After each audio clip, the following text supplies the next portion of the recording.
Yeah, March 17th is the last time I did an indoor show. And we quickly realized after that, I was like, oh shit, we got to cancel these. And then it was just a summer of canceling upcoming comedy dates. It was incredibly depressing. Yeah, it sucks. The last show we had at Bookmarks was the night that Tom Hanks got COVID and they canceled the NBA season. And at the end, like, the touring comics were like, we're just going back home now. Like, the rest of our tour is canceled. Oh my god, I forgot about that. I think that was like March 14th or 15th. Yeah. It was right around that same weekend. That's when once they canceled sports, that's when, once actual money was being threatened.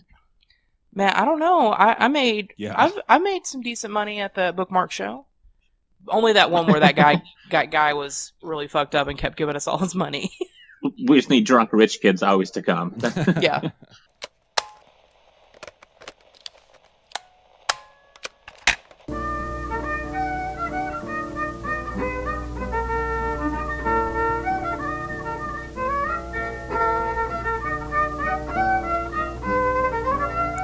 This is Hoot and Holler, a podcast about the Ozarks.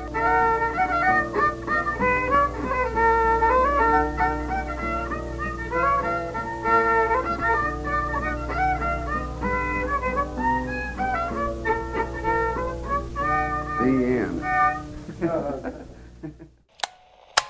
I'm pulling half a megabyte per second download speed. And half a megabyte per second upload speed. So that's the joys of living in a rural area, I guess. It's fucking frustrating. So what are we talking about this week? You want to talk about this quote unquote stimulus thing going on right now? Oh, Jesus Christ.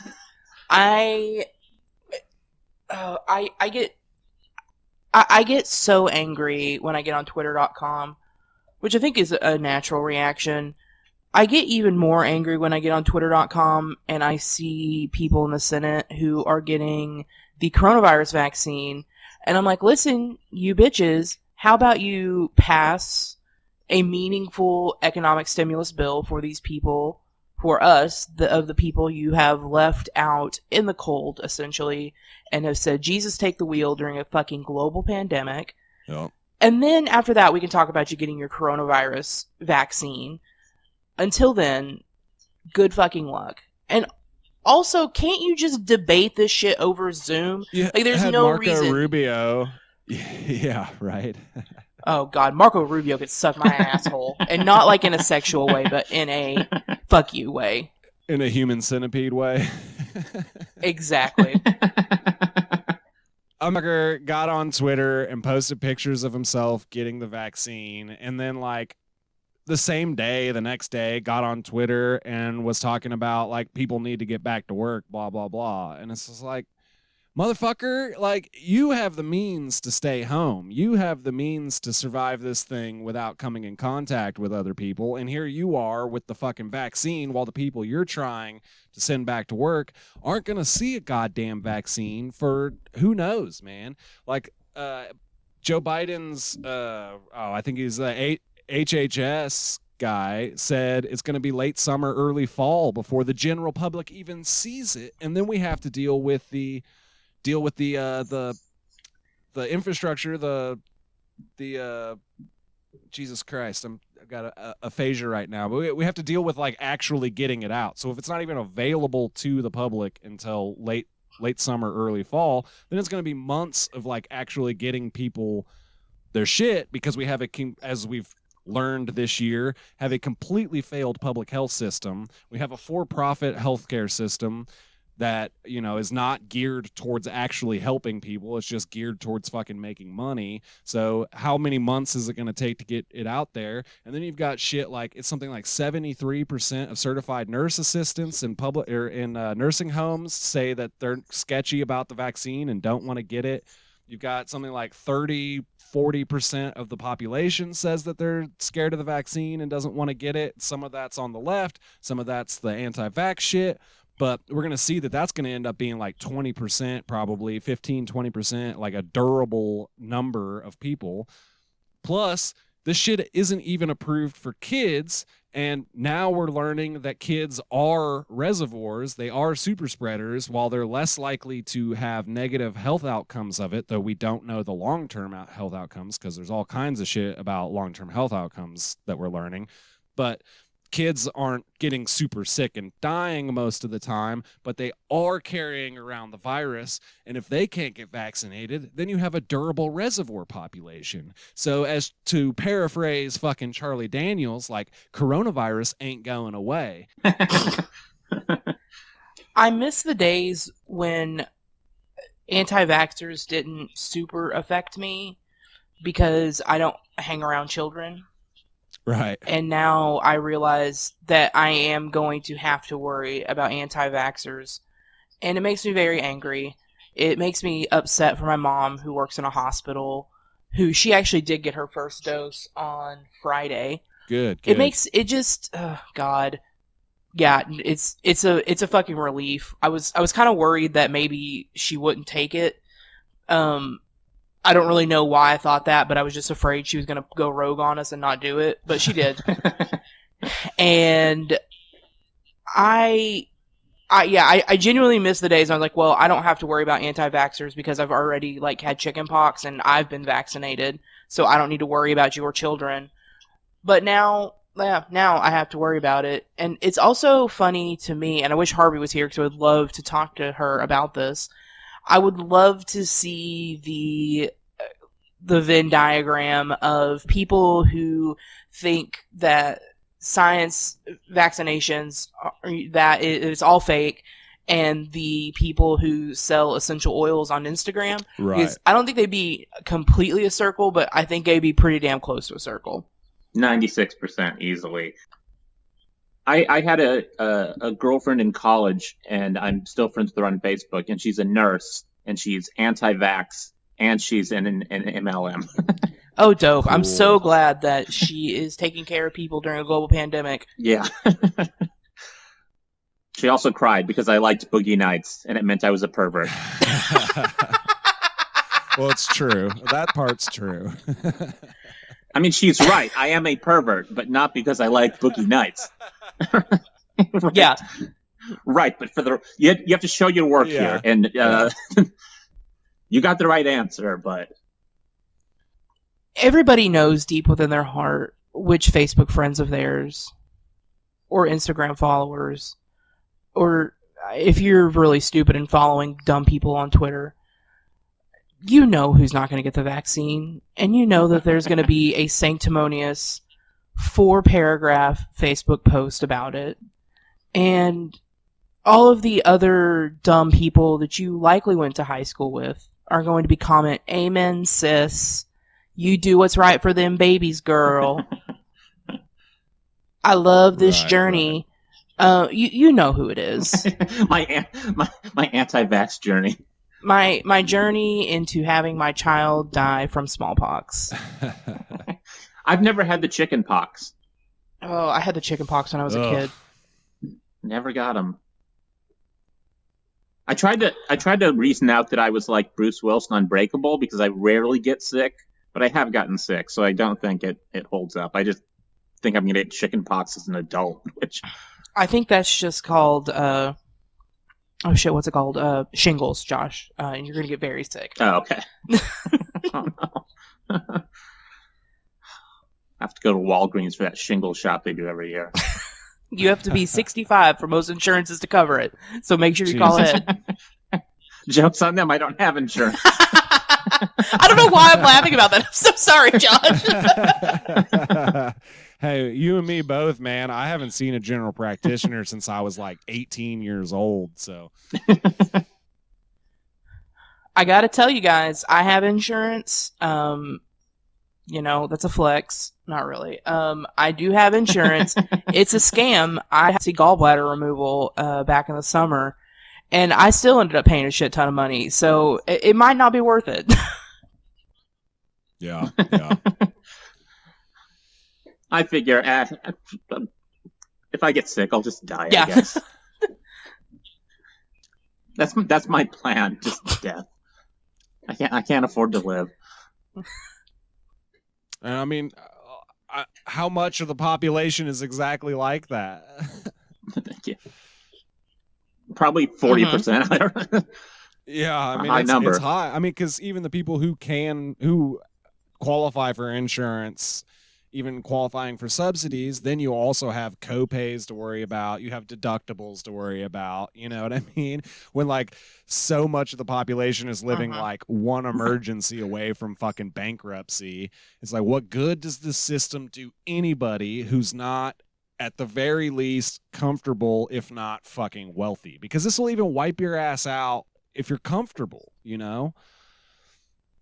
I don't know. It's Ron Johnson, the Wisconsin Ron senator. Johnson from Wisconsin. Just the worst. But he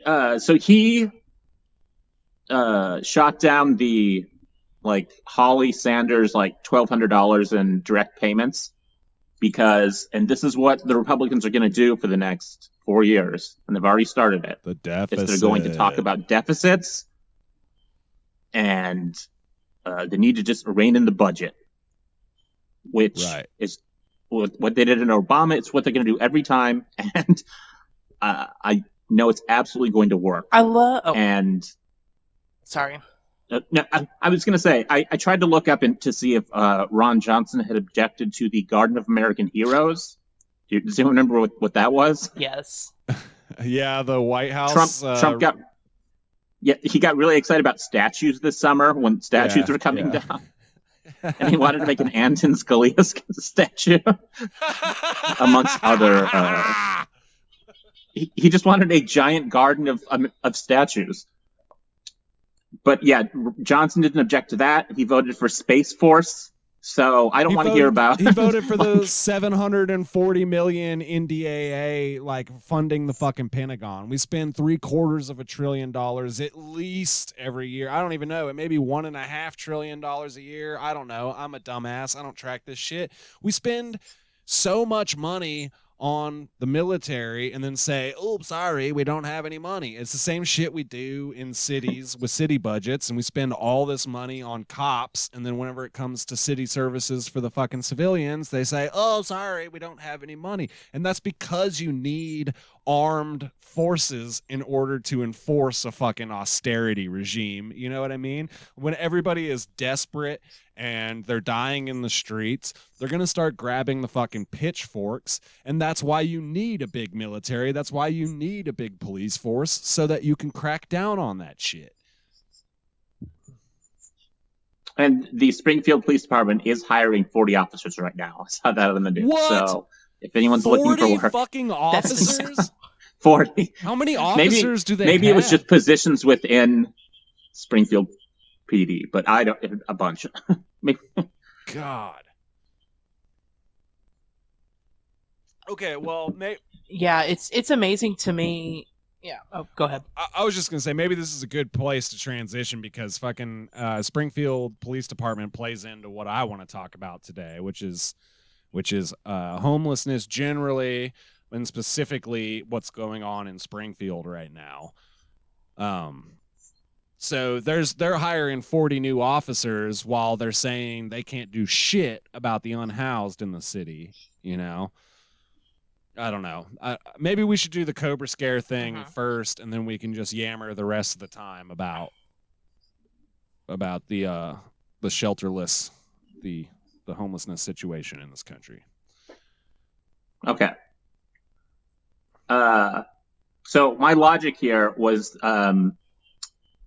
I wanted to keep talking about snakes, and last time snakes came for people, so I thought I would give the snakes a chance to strike back.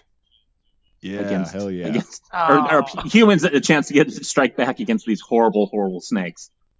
Oh no, you lost. So in me 1953, this is not going to go well for the Cobras. I'm sorry. In 1953 in Springfield, there was something called a Cobra Scare, and so eventually it came out that there were 11 escaped cobras that were around the city. They found the first one on August 15th, and the owner killed it with a garden hoe, which would prove to be the most popular weapon against the loose cobras. I will say the garden hoe is a popular tool to kill copperheads and shit down here. It is a time-worn classic. Personally, I knock the spade off of the garden hoe and just then you just have a stick with a long hook on it, and that's what I use to relocate snakes that we find around the properties. So, because I am a wholesome good boy who loves the serpent.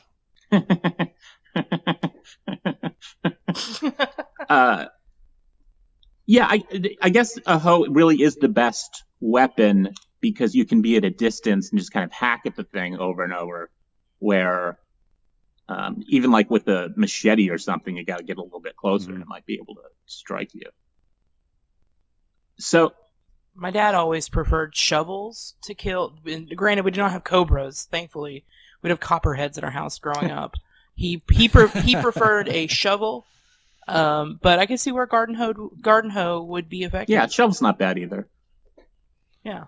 With the shovel, though, you have to get close enough to get that like downward angle on it, whereas that garden hose, that 90 degrees on it, so you can get that full 5-6 foot reach of the whole stick of the garden hoe and still come down flush on its head. So, I mean, if you're gonna kill a snake, which you should not, because I will come to your house and beat you up, but you should use a garden hoe. Only in extreme emergencies. We should all be carrying garden hose right now anyway, just to remind ourselves what 6 feet is and just like hold them out around us all the time to keep people away from us. Yeah. I mean, the way that like people are masking up at like the Casey's and Forsyth, I kind of do just want to walk in with a 6-foot stick and start fucking spinning around in a circle just to keep people away from me. So. Both ends are sharpened just to remind people. Yeah. So after they found the first snake, they kind of made a joke out of it, and the Springfield health commissioner said, "It's just proof that anything can happen in the Ozarks." Womp womp. So people weren't worried about it. They made some signature cobra cocktails around town, but then more snakes started showing up, and the city warned people to stay indoors when they Holy shit. Didn't have to come outside. Is it Springfield's first stay-at-home order? I love that the response to cobras is the same response to like any amount of snow in the Ozarks. Just stay inside if you don't have to go out, guys. You cannot be trusted to get on the road. You people cannot drive on black ice. So people started walking in the streets carrying garden hose, guns, and ice picks. Which is funny. And the Springfield manager, Del Kaywood, drove around playing snake charming music from a truck to try to lure the snakes out. Okay, so there was a guy named Rio Maurer, Maurer, who owned an exotic pet shop. And so everyone automatically blamed Rio for the snakes. And the city ordered him to move all of his animals out of the city. No one really believed him, especially because he was running around trying to find snakes himself. So here's how the other snakes. So the first one killed with a hoe. Number 2, hoe in the street, dead. Number 3, killed with a hoe in a yard. Number 4 was run over with a car, and then it backed over it again and again and again. Number 5 was killed with a hoe in a woman's garage. Number 6 was found by Rio Maurer, the exotic pet store owner. Number 7 is the funniest one, and there's pictures of this in the newsletter, in old issues of the newsletter. It was under a guy's house, so he called the police, and so the chief made a kind of DIY snake catcher where he put a rope and made it into a noose and put it on the end of a pole to try to like lasso it, which it did not work. So they tear gassed under the house So they tear gassed the snake. No. And so the snake came out, and they started firing bullets into it. And the snake took 5 bullets, but it didn't die, so it got garden hoed to the head. See, the garden hoe is and as a fierce defender of snakes, I fucking love snakes. I'll relocate any dangerous snake that I find that's in a personal space. As a fierce defender of snakes, cobras do not belong in the Ozarks. They are an invasive species. If cobras are here, and there's enough of them that they're fucking breeding and showing up in people's garages and under their houses, it's cool to fucking kill them. And this definitely shows the superiority of the hoe method versus anything else. Well, number 8 was crushed by a rock. Truly. So that's a little bit different. 9 hoe, 10 hoe, and then the 11th and final one was captured and taken to the zoo, where it died 2 months later. So the final score I've tallied up is cobra 0, humans 9 killed, and captured 2 POWs. So overall, a win this week for humans. I know last week the snakes got a couple of guys who just wanted to handle them, just for the Lord. For the Lord. So they blamed all this on the exotic pet guy who brought them in, and they blamed him for letting them out, obviously. And my first question is, was there a huge demand at the time in the 50s for cobra snakes in Springfield? I don't know. Wasn't like in the 50s? Go ahead, Taylor. Wasn't in the 50s when like the exotic pet trend kind of started? Because I remember hearing stories about people who would flush like alligators and stuff down the toilets, and people who would, like with octopuses, would just like leave them in front of, because like, yeah, like people would get octopus, and it was the 50s or 60s. But I do kind of think that's when, and I could be totally off, so if I'm wrong, guys, please correct me. But I do kind of think that's when the exotic pet trend kind of started. So, damn. But why would you choose a cobra? I mean, why would you... To look tough. I don't know. Why would you handle snakes for the Lord? It's the same kind of like fascinating I guess it's thing, right? I hope. I mean, I hope that everybody knows from it, last week I was not on the side of the snake handlers. By the way, I'm on the side of the people with the garden hose going into the. Yeah, I was on the side of that kid who killed a snake during one of the ceremonies. Now, I was gonna say, if it was a 50s trend, I can see how it would be cool to take your girl to the sock hop. Yeah, sock hop. Split a malted, and then take her home and show her your octopus. See, that would be cool. But if I walked into some guy's house and he was like, "Here's my cobra," I'd be like, "No, thank you. You better be talking about your dick." Yeah. Hey, girl, come back to my place. I'll show you my cobra. And show me your octopus. Yeah. Yeah, I wouldn't. I don't think I could trust a snake guy if I came in and he was just like he had a snake draped around him.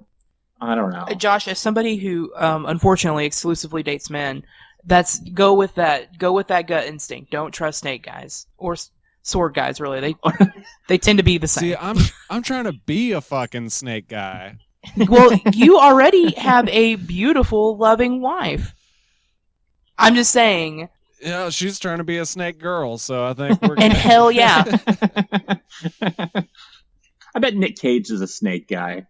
Oh, he absolutely is. I just feel like he is. I'm almost positive he is. Yeah. I mean, I don't know. I can see Nick Cage like draped in a python, shirtless. Right. In fact, I might keep that mental image for later. I am actually picturing him wearing a robe at the time too. Robe, snake, yeah. Open robe, of course. Okay, so the final part of this story is that in 1988, Carl Burnett confessed to the news leader that he is the one who let the cobras out. So he was a kid at the time, and he would collect snakes and bring them to the Rio Mauer, the pet store guy, and would trade them for something. So he traded it for a tropical fish that he wanted, and it died the first night that he had it. So he took it back, and the pet store owner said, "That's tough, kid. Get lost." At least that's his version of the story in 1988. That's tough, kid. Get lost. So as he was leaving the store, he saw a crate of snakes and assumed they were harmless. And he said, "I figured mine were in there somewhere." And so he tipped it over and let them all out. And then he said he freaked out thinking he was going to get arrested as a kid. And so he claims to the news leader that he feels terrible about it. But there's a KY3 interview, I believe, from the 40th anniversary of it. So it would have been from 93. You can see a very young Steve Grant, a very local reference. Sorry. It really is. He's a KY3 reporter. And so they interview him about it. And they say, "Do you feel any remorse?" And he says, "No." And the reporter says, "You still feel like you did the right thing?" And he says, "Yes, it was justice." So this guy's cool.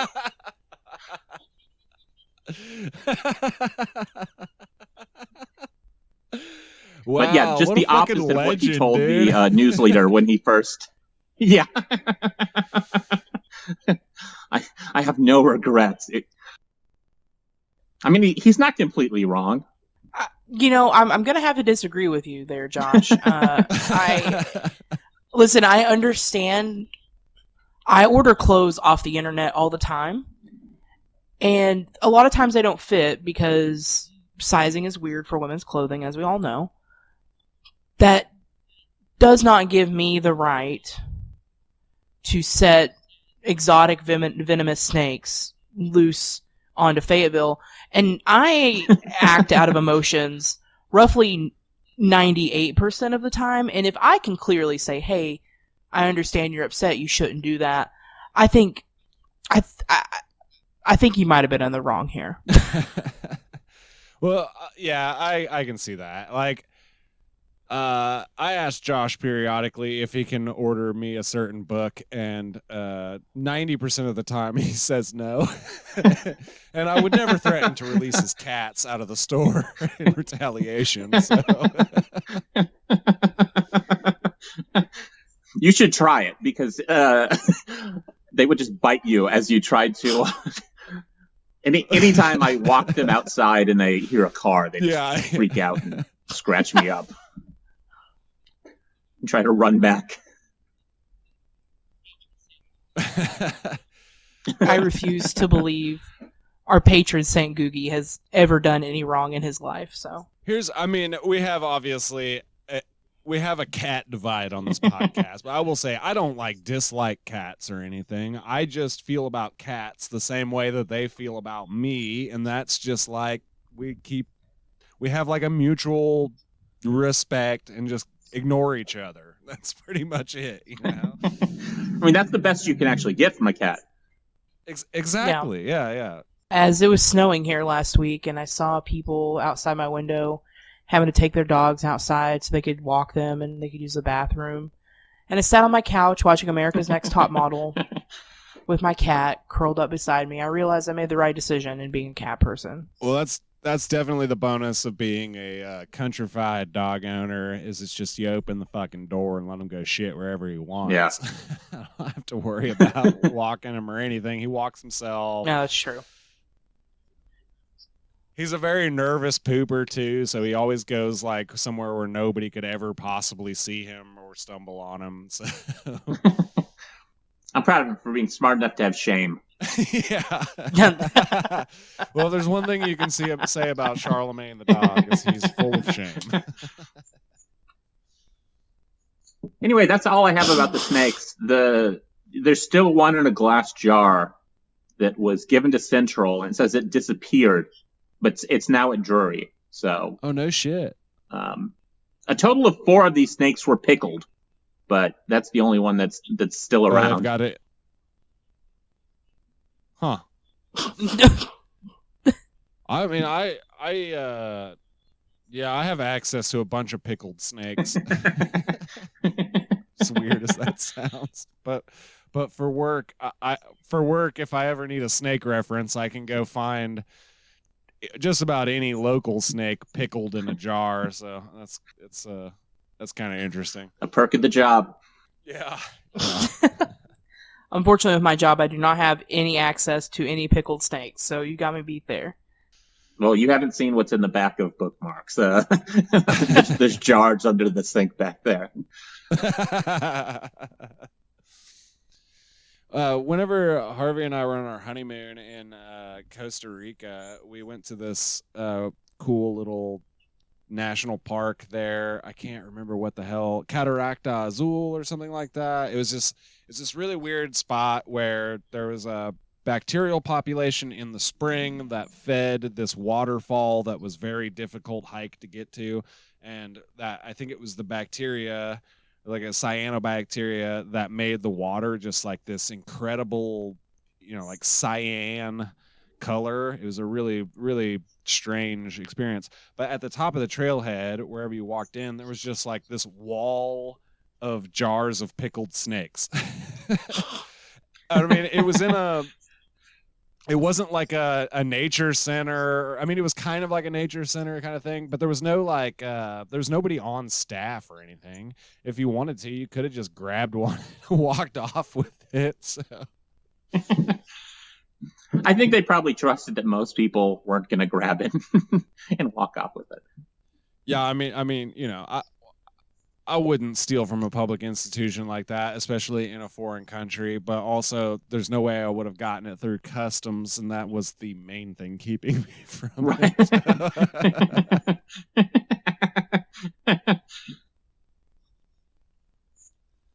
Well, let's talk about this depressing ass situation we have with our unhoused neighbors in a deadly pandemic, being rousted about from their spots, from where they're staying.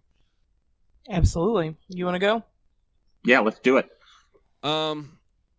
Yeah, I mean, we can kind of go just back and forth, Taylor, since we're more or less talking about the same thing. But I do, since we were talking about SPD earlier, I do want to start off with I'm gonna read something. It's a little long. I'll try and get through it. Maybe skip some of the things, but this is the most infuriating fucking thing out of all the infuriating things that I've encountered for so long now.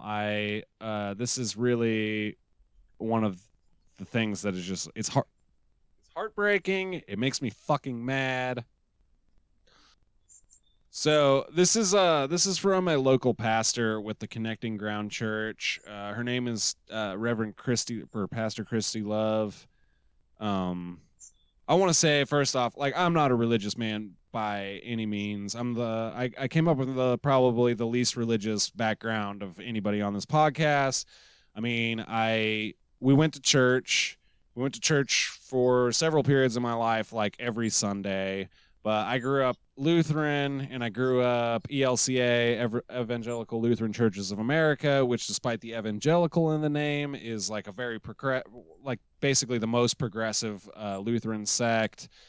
It was just kind of like, it was like that cultural Christianity kind of thing. Like, I don't know. Like, from a very young age, I questioned the Bible.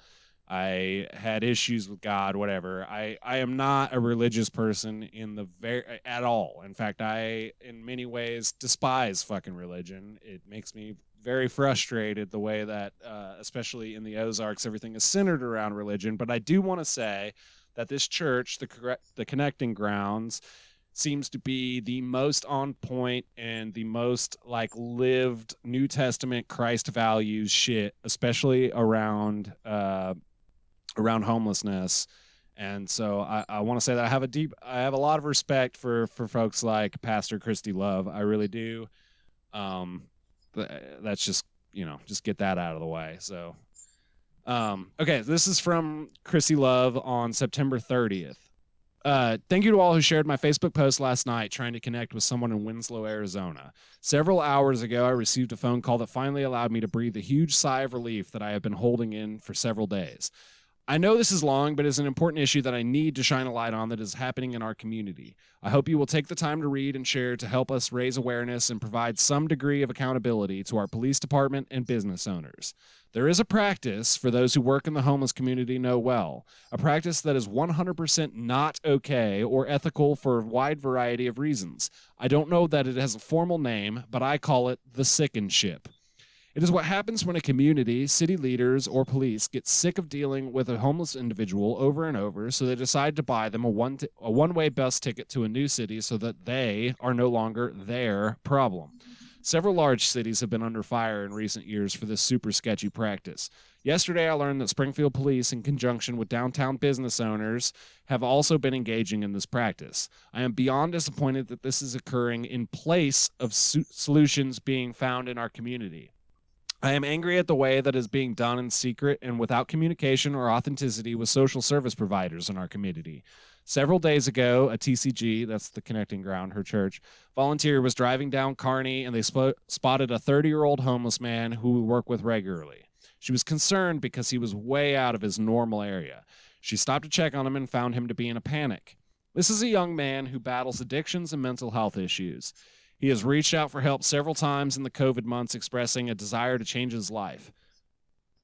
Numerous people have been working to find him a program and check on him regularly. He grabbed a hold of this familiar face and began to tell a story of a bus ticket that was bought for him to leave town at the request of a police officer. He told us that he was told if he left town on the bus, numerous minor charges against and fines would be dropped if he agreed to leave the city for 1 year. He had missed his bus because he fell asleep and was terrified that he would be in trouble with PD for not getting on the bus. The volunteer called me. We started by verifying that there was in fact a ticket bought for him by talking to the will call window. Sure enough, there was one that they said had been purchased online. I was confused because social service agencies have a lengthy safety protocol that is followed anytime a ticket is purchased for a homeless individual. Steps are taken to ensure that they have a support system in the city they are going to. Medications are filled. They have to be detoxed to be in a healthy condition to travel safely, and many other factors are addressed and communicated to other agencies who have worked with the individual. I was not aware of any efforts being made to help move this individual. No one I knew that was working with him would have bought this young man a ticket without going through these steps. Sunday, our volunteer paid a fee to transfer the ticket to the following day while we tried to sort all this out. She talked with the young man at a great length to understand the situation he was being sent into. He shared how unhealthy his family was and how they had been a contributing factor in his addiction development as a teenager. He made several statements about being scared to go, but also scared to stay because he was told if he did not leave, he would go to prison. I sent an email to Chief Williams for clarification on the situation Sunday morning, and he told me he would look into it. Sunday night, we had still not heard back from Chief Williams. We spoke to this young man and told him he did not have to feel pressured to leave the support system he had built here, and we would help him navigate any legal issues he is facing. He told us, "I have to do this, Miss Christie. I signed a paper." We had a bad feeling, however. Monday morning at 5 a.m., our volunteer watched him get on a bus with a ticket that had no idea where it had come from and headed to a destination that no one knew the situation, still intoxicated. He got on a bus for a 36-hour, I don't know if y'all have ever ridden Greyhound, but it takes fucking forever to get anywhere. Once I rode it from Springfield to Kansas City, and it took me 8 Right. hours. 36 hours is probably a pretty fucking, that's probably an undershot. It took me over 24 hours once to get from Columbus, Ohio to Springfield. So, I mean, a bus is like the worst way to travel, especially if you are an addict who is not properly detoxed because you're stuck next to fucking strangers. You don't have access to a bathroom, that's neither here nor there, but this is such a fucked practice. So he got on the bus. And it also wasn't like a straight shot. He had to do transfers too, right? I think there were transfers. There were tons of stops. I don't know how many of these are transfers, but yeah, I mean, so he got on a bus for a 36-hour cross-country trip with 10 stops. 10 stops for a young man, and that's probably, again, 10 stops is probably an undershot. They may have been 10 transfers. 10 stops is, I mean, I've ridden on that Columbus leg from on the St. Louis to Springfield leg, there were like 8 stops, and that's just a 3-hour fucking drive, you know. Like, so 10 stops for a young man with mental health challenges and no medication, 10 stops for a young man who gets lost easily, 10 stops for a young man who would be detoxing while on a bus full of people, 10 stops for a young man with no phone. Hours into his cross-country journey, we heard back from Chief Williams, who confirmed one of his officers was involved in facilitating the situation. He told me that the ticket was not purchased with city funds, but rather downtown business owners, these motherfuckers, had taken up a collection to buy a ticket for a young man. The chief saw this as a great example of problem solving and community policing at its finest. I strongly and respectfully disagree and told him as much via email. Not sharing this plan with caseworkers in a collaborative setting only weeks before of their plan to ship him out of town is not a success. It's a breach of trust. Not notifying any of the caseworkers working with the young man he was leaving town is not a success. It is a failure of communication that undermines the spirit of collaboration we claim to be building in our community. Not making sure that this young man had gone through detox prior to getting on a bus for his safety and the safety of others is not a success. It is a failure to protect the health of this young man. Not being willing to utilize local mental health resources or addiction recovery programs in our community to help one of our citizens is not a success. It is a missed opportunity to secure help in a community where this man had some degree of support. Backdoor deals to get someone out of town and an attempt to frame it as a successful attempt to go above and beyond is a dangerous precedent to be set by our business and civic leaders. I needed help finding someone in Winslow, Arizona last night because this young man did have a medical situation while on the bus. He suffered a seizure from detoxing and ended up in a hospital in the middle of the desert. He was treated and then released onto the streets of a strange city without food or resources. A train ticket was able to be provided, and thankfully this young man was able to connect with this ride and complete his country trip to California, where the ticket had been purchased for him and he was sending him. We were able to verify this morning that he arrived at his destination.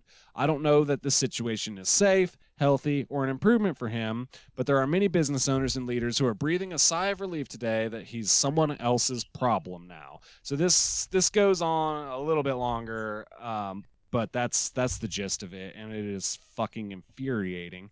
But this Monday, the Springfield Police Department Twitter released a couple of tweets congratulating themselves, patting themselves on the back. A local nonprofit called the Gathering Place. I think I may have fucked up. This church is called the Connecting Ground.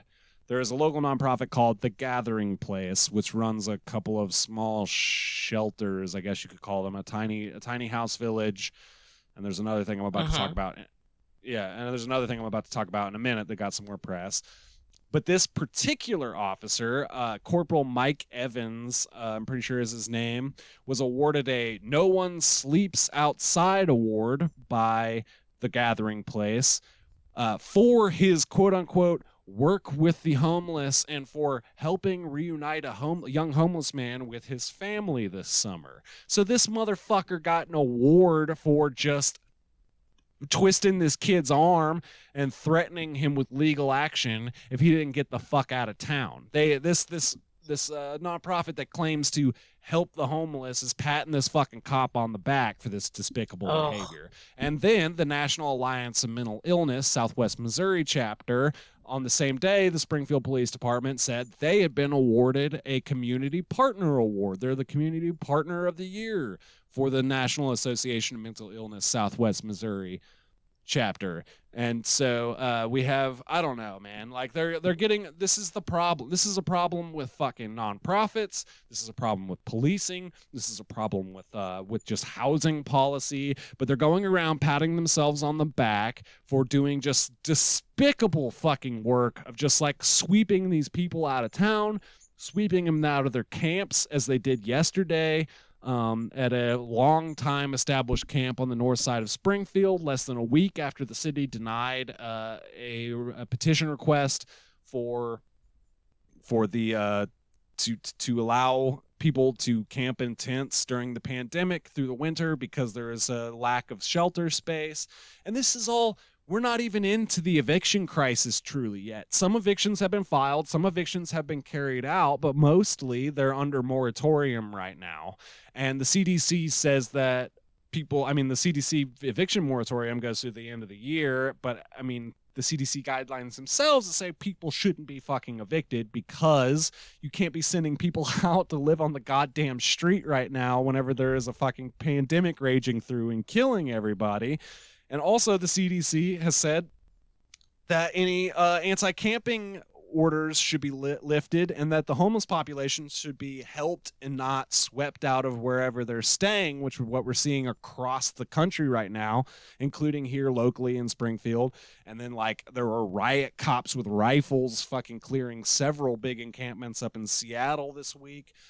I'm deeply scared and frustrated that we're treating, we only have like half that. Before the pandemic started, we had about 500,000 homeless in this country, roughly. I mean, obviously that number is hard to get a real handle on because of the nature of being homeless and being unsheltered and being separated from the system, right? But I don't know. I mean, this is how we're treating the established homeless population. And if we're going to start fucking evicting maybe as many as 30, 40 million people, because we're not going to cancel rent, we're not going to cancel mortgage payments and shit like that, because, you know, the banks have to get their money. So the landlords have to get their money in order to pay the banks. So people are going to end up on the street, and we're probably not going to see it in one giant wave because that would make people too mad. They're slightly smarter than that. What we're going to see is all these gaps in these policies so that people start getting evicted just kind of in a rolling thing. So we don't see this as like one massive crisis. You know what I mean? It's just going to be like COVID. It's just going to be a fucking background problem, like this hum in the background, right? I don't know. I'm freaked out. I'm pissed off. People showed up to defend the eviction sweep in Springfield on Friday, and that led the city and the property owner giving them 24 hours to get out, which allowed people to get in and help them move yesterday, actually like collect their belongings and shit, because the landowner just sent in a tree service contractor who started revving up his chainsaw and cutting down a few trees right around the camps and saying, you have 30 minutes to get the fuck out, right? Which is against city policy. It's supposed to be 24 hours at least, and they're supposed to have nonprofit services on site, social services on site. None of that shit happened. Which is, I mean, obviously despicable behavior by this individual with the tree service company. It's despicable behavior by the landowner who's kicking them off. But it's a policy failure at the city level, because the city said to this landowner that you've got to clean up this property. And so the city and the property owner have gone back and forth for years over this single property where this durable 40-year now roughly encampment has been. Suing each other over who's going to clean it up and all this shit. Like there was a $350,000 suit just a few years over it. They bulldozed some of the stuff out. They threatened to bring out bulldozers this time. It's a whole fucking mess. But the city warned this landlord last week that he had to clean it up, but they didn't contact like social services. The city didn't contact social services and say, hey, we gave this guy a week to clean it up, so we need to get people out there and start moving them out, finding places for them, etc. They didn't do any of that shit. They just waited until the day that it was due. The landlord sent out a fucking guy with a chainsaw, spooked everybody. And fortunately, Connecting Grounds, Christy Love, and a bunch of volunteers showed up, ran some eviction defense to get these people more time, and then they showed up the next day with trucks and helped move these people. But what you do is when you have an encampment like that, especially one that's been there for so long and is so durable, is you have a community. You have a social cohesion, right? You have safety, security, you have trust. You have what you have in a community. You have people who can be around each other, who can stand to be around each other, who can work to help each other. But whenever you disperse one of these camps, you totally destroy that. you totally destroy that. So they had to take them to various other camps around town. They put a few of the people in their worst situation, like health-wise, into hotels for a few nights. They got a few people on a wait list for the overnight shelters, etc. But these folks, you just took away the one bit of fucking community and stability that they had in their lives in their very precarious and shitty situations and just threw them into the fucking wind. So the city's going to have unfortunately, it's the night before this podcast drops. It's Tuesday night. They've got a special council session where they're going to reconsider the camping ban and all this. So things that change may come out of that. There may some minor changes, but we have to figure out a durable solution to this. We have to figure out a way to solve this. So, like before the pandemic began, there were only like 500,000 homeless folks in this country, and there's something like 3 million or some shit like that empty houses. In Springfield, there's so many fucking empty and abandoned houses that they're trying to pass laws about vagrancy and no trespassing and shit like that because they consider and new blight standards and everything because they consider these abandoned houses to be a blight on the community, to increase crime, etc. We have the places to fucking put these people. Where there's 2 or 3 empty hotels in Springfield that could just be taken over and given to these people. Over and over and over again, we see that when you give people who don't have houses a place to fucking live, most of the time their lives turn around just by giving them a place to live. Obviously, a lot of them need other services. I mean, that's a given. They're in this situation for more than just like one reason, probably. And so we need to get them other services as well. But the number one fucking thing that you can do to change a homeless person's life is give them a fucking home. And we have the homes to do it. So why the fuck aren't we doing it, you know? That's my rant. I've been pissed all fucking week. That's it. Yeah. No, that was really great. I think it's interesting to me to see, and we see it in Fayetteville a lot too. Our city would rather spend more money displacing unhoused people than they would rather spend more money doing that than treating people who are unhoused like people. That's something that is, of course, it should be deeply upsetting to everybody. And I know you and I mean, everybody, all of us have talked recently about we are staring down the barrel of an absolute eviction crisis like we have never seen before in this country. Right, and Dust Bowl shit. In Great Depression shit. Yeah, literally Dust Bowl. And we have very little safety nets for people who are unhoused or are camping. As some of the our unhoused population in Fayetteville, they do prefer to be called campers. Mm-hmm. We have very few opportunities for them or resources for them.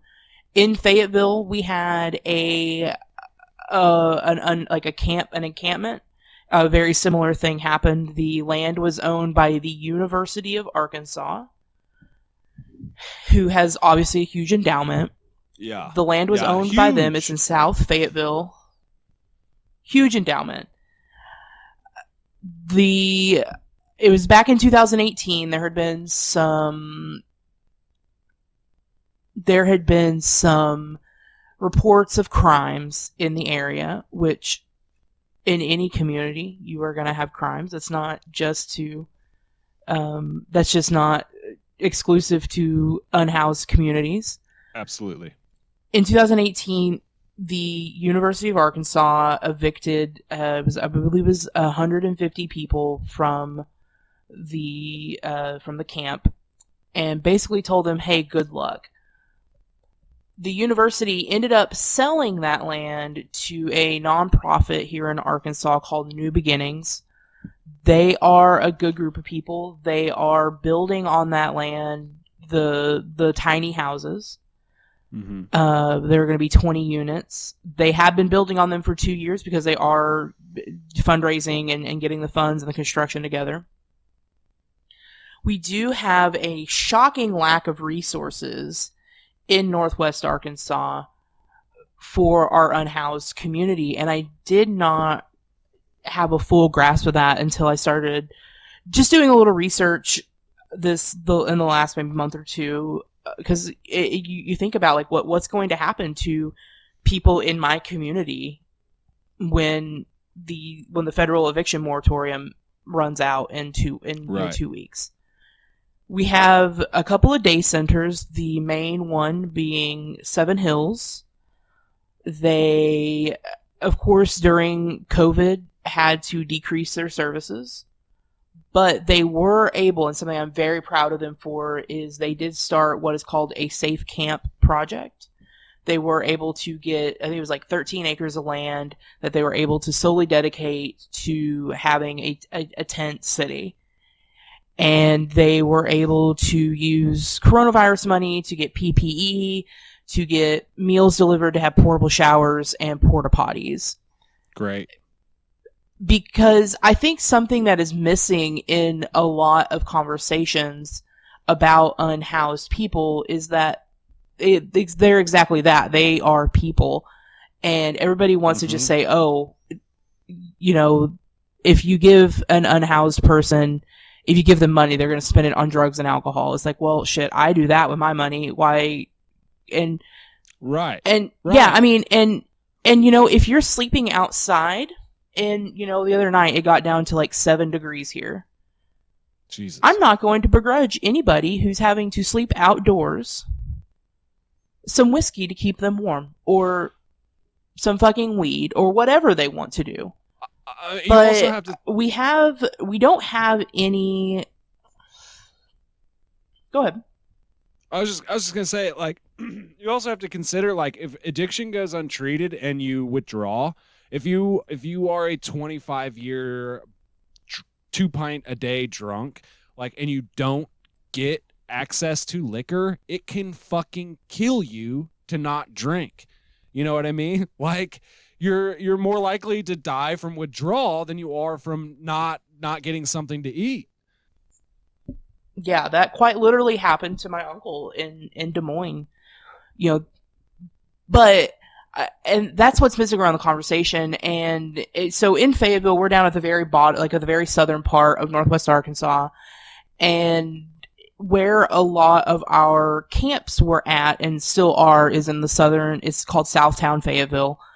And there has been, I believe I talked about it on the first or second episode, there has been a large push to gentrify this area. It is it has been for a long time as a very working class neighborhood for people who don't work, you know, for Walmart or when I say Walmart, I mean like corporate executive Walmart.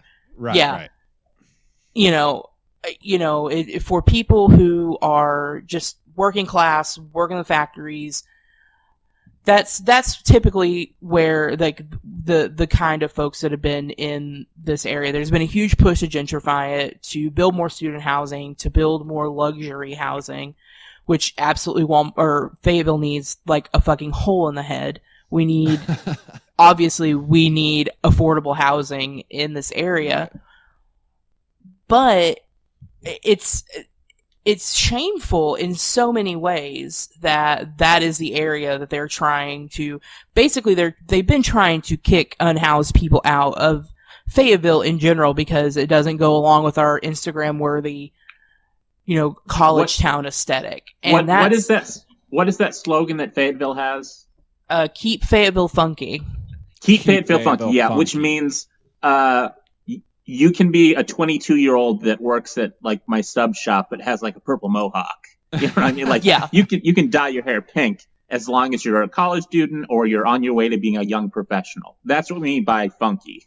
Yeah, we don't mean we can actually have people that are different in any way from our ideal. A decade ago, when I was like making T-shirts and stuff, me and my buddy came up with the slogan "Keep Springfield Shitty," and it was mostly a joke at the time, but it should be a fucking rallying cry for. I mean, it was. It was a joke, but it was also like against gentrification because it was like a decade ago, right at like the beginning of the gentrification of downtown Springfield. And it's like, I mean, I'm about to fucking bring it back, y'all. Hashtag keep Springfield shitty. Like we need working class neighborhoods. We need affordable housing. We don't need all these garish fucking glass and steel fucking lofts and shit. Like we need places where people can live safely and affordably. Fuck luxury housing. Build housing for working class people. And if you could see my lawn, you would know I'm doing everything in my power to keep Springfield shitty. I'm so proud of you, Josh. Yeah. When people chuck their Fireball bottles in my lawn, it's the winter. I'm not going to mow it. Like it's just going to sit there until I have to kick it out later. Another issue that we have, and I don't think this is exclusive to Northwest Arkansas, is the a small amount of resources that we have for anybody facing any kind of housing emergency, whether that is they're behind on their rent, they have an eviction notice on their door, or they are just out on the streets unhoused. We have, there are, at one point there were a couple of rent assistance programs through the state. They ran out of money almost immediately, and a stipulation of one of the largest rent assistance programs that was running required landlords are like, okay, we'll pay all the back rent that's due. You have to be willing to forgive late fees. One of the largest property management teams, and I'm sure everybody who lives in the Ozarks has either rented from them or has heard of them, it's Lindsay Management. They said, no, we would rather evict people than not get the payment for the late fees. That's fucking despicable, man. That's fucking despicable. It is. It's absolutely despicable. And there are, and thankfully there are resources for shelters for folks experiencing domestic violence. Unfortunately, a lot of those are closed. Not closed, but they are full, excuse me.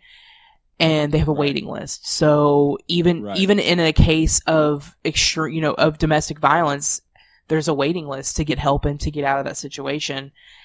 And I see where, and you talked about earlier, Pat, of where we're heading with an eviction crisis. Like I said, we haven't seen in ages. It can only be compared to the Dust Bowl. And we're about to have more people in Fayetteville who are unhoused, and a lot of programs. So in Rogers, which is still 18 miles up the road, and if you don't have a house or you don't have a car, that's basically not something, you can't just walk to Rogers. We don't have a great public transit system here between all of the cities. And yeah, do they have an integrated public transit system? Do Bentonville, Springdale, Rogers, Fayetteville integrate at all? No. There are some, if you have a Medicaid, you can get transport through that. But other way, you just have to, we have a decent bus system in Fayetteville, but you can't just hey, I'm going to hop on a bus and I'm just going to take the bus from Fayetteville to Bentonville. You can't do that. So we have basically no resources, and the few resources are either they require people to accept Jesus into their heart, which I believe is the Salvation Army, and then a couple of the churches around here that offer homelessness assistance. My advice there would be you can fake it for a long time. I made it evangel. Just fake it and get those resources. Well, that's easy to do if you're secular or atheist, but if you're a devout Jew, if you're a devout Muslim, if you're of an indigenous religion. I mean, you know, like it's easy if you're an apostate Anglican Protestant, you know what I mean? But it comes into conflict whenever you have deeply held beliefs that are antithetical to that. And we have to absolutely 100% have to decouple fucking helping people from Christian charity. If Christians want to help people out, that's great, but that should not be the only fucking avenue that we have to help people. Yeah. And a lot of And that's what's always pointed to as the alternative to government help. It's like, why can't the churches handle this kind of thing? It just becomes an excuse not to have to do anything on a large scale government level. It's just pass it on to churches or pass it on to charities and nonprofits. And a lot of other shelters in the area will require you to be sober to receive any of their resources, which is fucking gross. And so it's just really it's frustrating, and I think I've rambled a little bit. I think ultimately what I want to tell people is, if you are in Northwest Arkansas, I know there's a couple of y'all that listen. If you're in Northwest Arkansas, definitely reach out to Seven Hills. Through their programs, you can donate food, you can donate camping supplies, you can donate money, which ultimately that's what I always choose to do, because that is typically going to go further. You can, for $100, you can donate 2 weeks of showers at their showering facility, and that's what I'm choosing to do this holiday season. And I just reach out to those resources, because what we have is limited, and in the next upcoming weeks, we are absolutely going to need to help support the members of our community who are unhoused, because we often want to maybe forget, I don't say we as in us three, but just as communities, we often collectively forget that people who are unhoused are still members of our community. So that energy of you wanting to help people in your community needs to, and honestly should be more for the people who are unhoused this season, because it's about to get bad, folks, and it's hard to think about. And I know I've said this, I know that Pat said it, and I know Josh has said it, and I know Harvey said it. It absolutely did not have to be this way. They could have saved people. They could have saved people in their homes. They could have saved people who are dying of exposure in tent cities. They could have stepped in and spent 2% less on the fucking military or the Pentagon, or maybe not giving $4 million to Joel Osteen's mega church. They could have done something, and they chose not to. And we should never let them forget it. Absolutely. I got 2 points that I want to make real quick, and is that Seven Hills sounds good, and I support that. I do support that, but I also want to say that if you're not comfortable working with a nonprofit, and that's fine, then I would suggest getting with your friends and comrades and starting your own mutual aid, starting your own direct relief work. Just getting out there and meeting these people and getting with them and getting them what the fuck they need, not asking anybody for permission, not asking anybody, just ask them. Get them what they need. We need it. This needs to be. It needs to be government action. It needs to be nonprofit action, but it also needs to be individual action if we're going to help this out. That's where I'm at. I'm not fucking with any charity. I'm not fucking with any nonprofits. Me and some comrades are doing every bit that we can on our own to just directly reach people, ask them what they need, and help them out. Because we're finding out that there are gaps, right? Because people find a niche and they work in it, and then it just fucking leaves gaps. It leaves gaps with people. It leaves gaps with needs. And so I would encourage you to get out there and just do whatever you can as an individual to help these people and to build some comradeship with your friends and your any political organization that you may be a part of, or to just start a new one and just fucking get out there and help. That's it. I mean, we don't need permission to help out our fucking neighbors, right, folks? Like, we just can go out there and we can do it. It helps to have some institutional power, but also we look out for us. And the other thing I want to say is, like, I don't want this is goddamn, I'm like choking up over this. I'm sorry, y'all. This is like very close to me. This is very close to me. I've never been, I don't want to say I've ever been homeless, right? Like, I've always had options. I've always had people I could call, friends I could call back on. I'm a fucking 6'2" white dude who everybody just assumes is straight. I'm cis. I have all the privilege in the fucking world, right? Like, but I have been in precarity. I spent 2 years hitchhiking around this fucking country. I've spent nights under overpasses. I've spent nights in ditches. I've spent nights in city parks. I've accessed large city homeless shelters. I've accessed large city homeless services for youth and for anybody. I've eaten free meals. I've been given free rides. I've literally had my life saved by a crisis team whenever I was suicidal in Oregon in 2010. Shout out to Cahoots in Eugene, Oregon. You literally saved my fucking life. And coming out instead of a cop coming out also on top of that saved my fucking life. But so this is very close to me. I want us to all view these people as fucking people. I want you to view these people as your fucking neighbors. They may have issues. They may have mental illness issues. They may have addiction issues. They may be fucking assholes, but your boss is probably a fucking asshole, and his boss is probably a fucking asshole, and the guy that lives next to you is probably a fucking asshole. That doesn't make them any less a fucking people.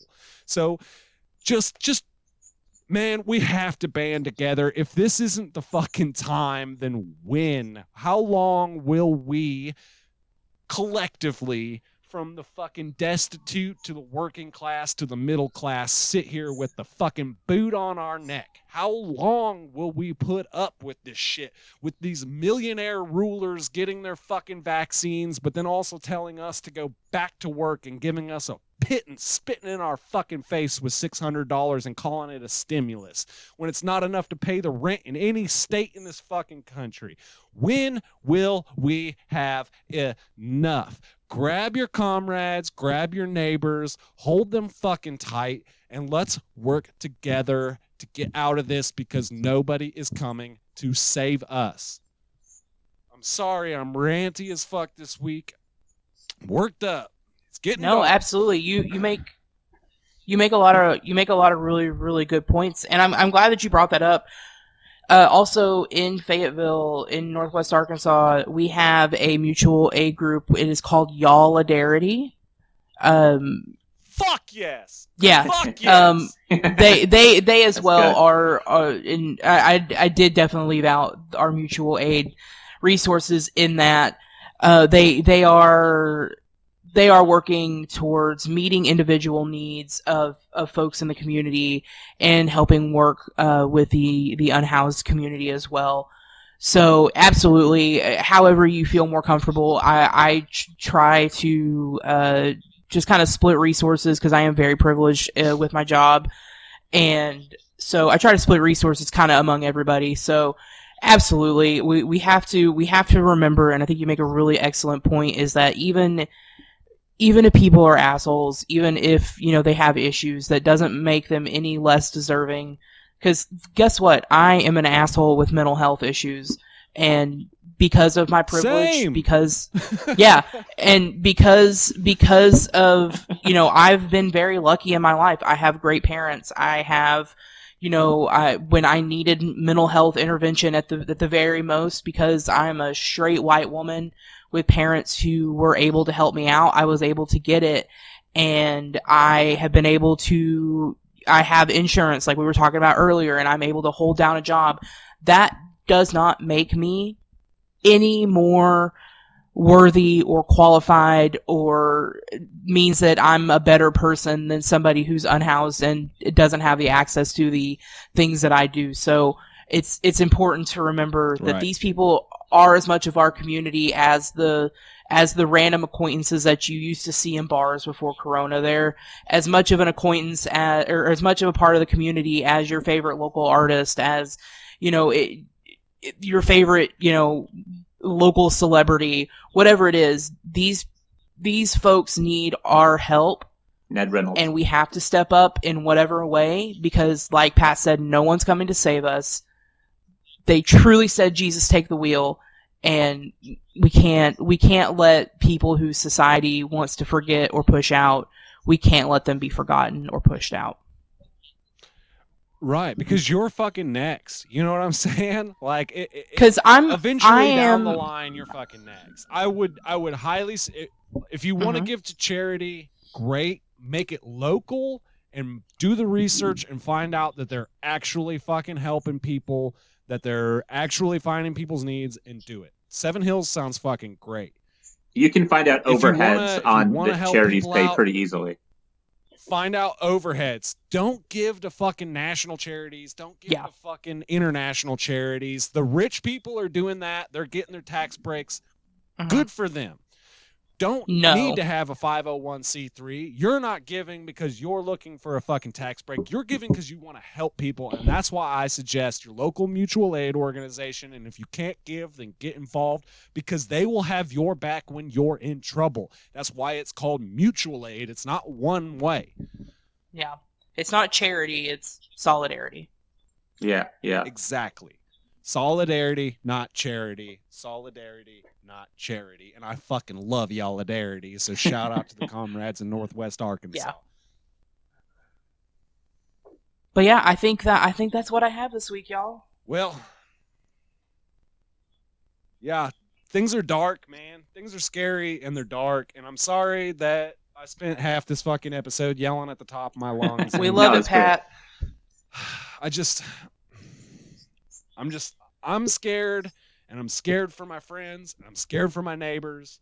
I'm scared for this fucking this turtle island that we live on. I don't know, man. We just gotta. If we don't act now, then we have no chance. So yeah, absolutely. Let's band together and figure this shit out. Yeah, we gave the Democrats and Republicans a chance this year at when COVID started of maybe they can do something that will affect our lives, and they've chosen to do nothing, and doing things like they did something to affect our lives, which is nothing. Which is nothing, right? They let some money trickle up during this. That's about it. They sold their stocks. Oh. They got stuff done. But I saw that they're expanding the rent moratorium, which is fine, but it does nothing. It just lets people's rent pile up, and they're going to get evicted whenever it. Exactly. People are facing $8,000-$10,000 worth of back rent. Like, a moratorium doesn't do shit except for buy you a few. I mean, it's good that you're not going to be on the street in December, right? But being on the street in March is just a little bit better if they don't do something, right? Yeah. Right. So I don't know, man. I will say I would be remiss if we wouldn't win an episode go by without fucking mentioning Josh Hawley, right? Because he's been in the news a lot lately. And I will say that I've heard people say from across this country that Josh Hawley getting up there and screaming about $1,200 checks on the Senate floor has made their jobs trying to talk to Republicans in their red states, etc., easier. And I would say use that to your advantage. Do not let this motherfucker, don't praise this motherfucker. Don't give him any credit, whatever, but definitely use that as a door into talking to your conservative parents or your conservative friends and conservative coworkers about this government fucking abandoning you, because they just had a high-profile Republican telling them that their government has abandoned them. So use that to bring them in. Use that to fucking move them left and start talking about the role of government and how much money we've paid into these coffers that they are fucking locking us out of while they give Lockheed Martin and Raytheon millions and billions of fucking dollars. And Hawley wouldn't be doing this if he didn't know that Republicans, like working class Republicans, are suffering just as much as everyone else. And that's a thing that someone like Ron Johnson Absolutely. either doesn't get or just doesn't care about, more likely, which makes no sense because he's up for re-election in 2 years. But I guess what he, and he's probably right, knows is that it will be a Republican wave if history's like any indicator. And so he's just betting on that there's going to be a big backlash to Biden in 2 years. And so he doesn't have to do anything for people. And he can just keep talking about deficits for the next 2 years. Let's make these people scared, folks. Yeah. Yes. Electorally, financially, fucking physically. Let's make these people scared. They shouldn't be able to go home and go to sleep at night. Not because of their conscience, because they proved they don't fucking have it. Doesn't exist, yeah. We got to rent a party bus and get out there. Yeah. Fuck. I don't know. Wear a mask. Stay home as much as you can. Stay away from your fucking elderly parents and grandparents, man. It sucks ass. We need community more than ever, but also we can't be around each other. Just fucking find the compassion and empathy in your heart and take the hit on the chin in a way that you can fucking maybe give a little bit of relief to somebody else. I don't know. Let's do this together. Absolutely.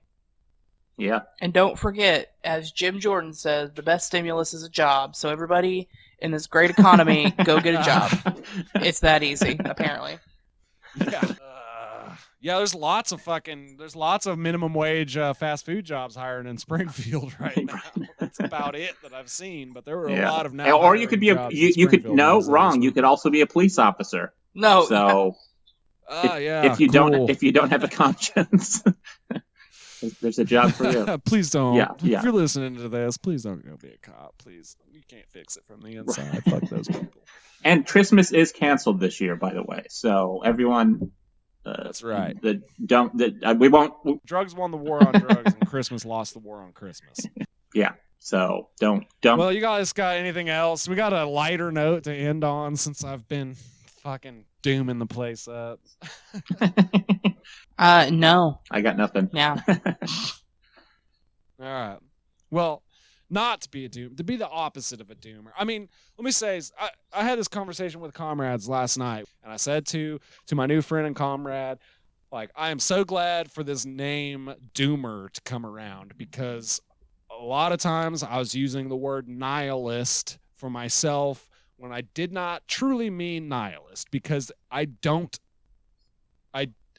not a nihilist. Nihilism was too prescriptive when I needed something descriptive. You know what I mean? Like, it's not that I don't believe anything. I have strongly held beliefs. It's just that my strongly held beliefs, my strongly held beliefs are keeping me on course and keeping me alive in the face of fucking doom. I am a doomer. Things are bad. Things are getting bad. And behind it all, as I love to say, lurks fucking climate change and the upheaval and terror of all of that.